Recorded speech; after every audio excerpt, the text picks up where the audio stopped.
L'ancienne ministre revient dans un livre sur ses 682 jours à la culture où elle a notamment dû faire face à la pandémie de Covid-19.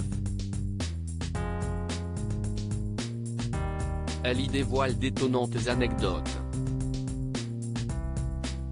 Désormais chroniqueuse sur BFM Télévision et sociétaire dans l'émission de Laurent Ruquier sur RTL, Les Grosses Têtes, Roselyne Bachelot fait aujourd'hui l'objet d'une tournée médiatique en raison de la sortie de son nouveau livre, baptisé sobrement 682 jours.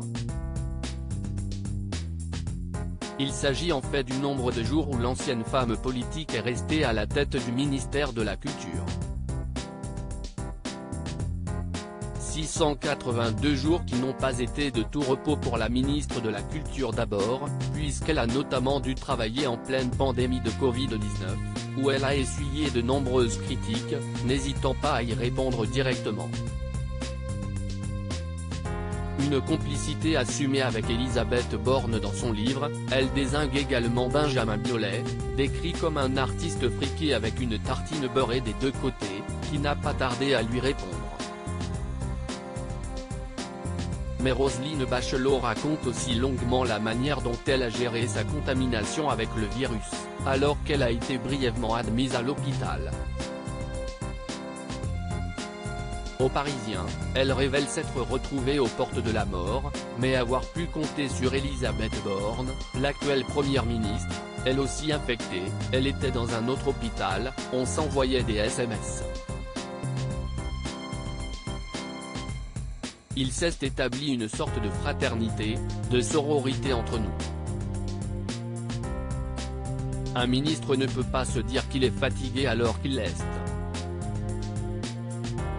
Il faut armer ses forces physiques et psychologiques, parce qu'on ne peut pas se plaindre.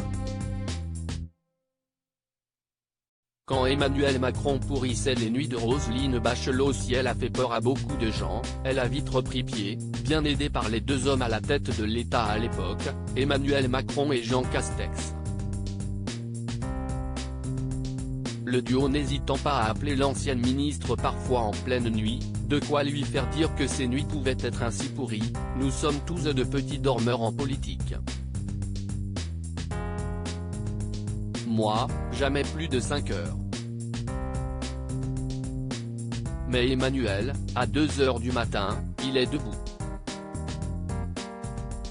Pas reconduite à son poste lors du second quinquennat du président de la République, Roselyne Bachelot est revenue aux affaires à la télévision et à la radio. À lire aussi Benjamin Biolay, le chanteur répond sèchement à Roselyne Bachelot après ses vives critiques.